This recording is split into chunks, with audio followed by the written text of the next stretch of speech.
തിരുവോണത്തിൻ്റെ അന്നത്തെ പോലെയല്ല കേട്ടോ, കാലാവസ്ഥ ഭയങ്കര മാറ്റമാണ്. ഇന്നലെ മഴയായിരുന്നെങ്കിൽ ഇന്ന് നല്ല രീതിയിൽ വെയിലാണ് രാവിലെ തൊട്ട്. അപ്പോൾ ഒത്തിരി വെയിലടിക്കാൻ പാടില്ലാത്ത ചെടികളൊക്കെ ഞാൻ ഈ സൈഡിലേക്കൊന്ന് മാറ്റി വെച്ചേക്കുവാണേ.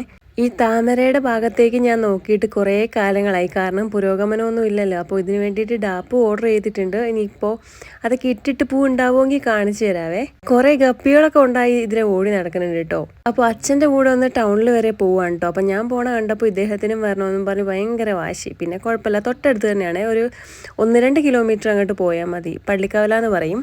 അപ്പോൾ അവിടെയാണ് നമ്മൾ അത്യാവശ്യം സാധനമൊക്കെ വാങ്ങണമെന്നുണ്ടെങ്കിൽ പോവാറ്. എല്ലാ സാധനങ്ങളും തന്നെയുണ്ട്. അപ്പോൾ ചിക്കൻ പോയി ഓർഡർ ചെയ്ത് കേട്ടോ. അപ്പോഴത്തേക്കും ബിങ്കോ വേണമെന്നും പറഞ്ഞ് വഴക്കുണ്ടാക്കിയപ്പോൾ കൊച്ചിനൊരു ബിങ്കോ വാങ്ങിക്കൊടുത്തു കേട്ടോ. പിന്നെ അതും വാങ്ങി, പിന്നെ അല്ലറ ചില സാധനങ്ങളൊക്കെ വാങ്ങാണ്ടായിരുന്നു. അതെല്ലാം വാങ്ങി വന്നപ്പോൾ അമ്മ ഇവിടെ ഇരുന്ന് ചക്ക വരട്ടുവാണ് കേട്ടോ.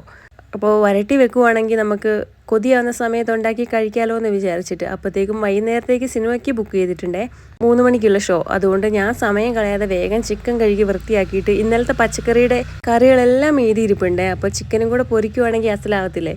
അതുകൊണ്ട് ഞാൻ ചിക്കൻ പൊരിക്കാനുള്ള തയ്യാറെടുപ്പാണ് കേട്ടോ. ചിക്കൻ പൊരിക്കുന്നതൊക്കെ പിന്നെ എല്ലാവർക്കും അറിയുന്ന കാര്യങ്ങളാണല്ലോ. അതുകൊണ്ടാണ് കേട്ടോ ഞാൻ ഡീറ്റെയിൽസും ഇൻഗ്രീഡിയൻസും ഒന്നും പറയാത്തത്.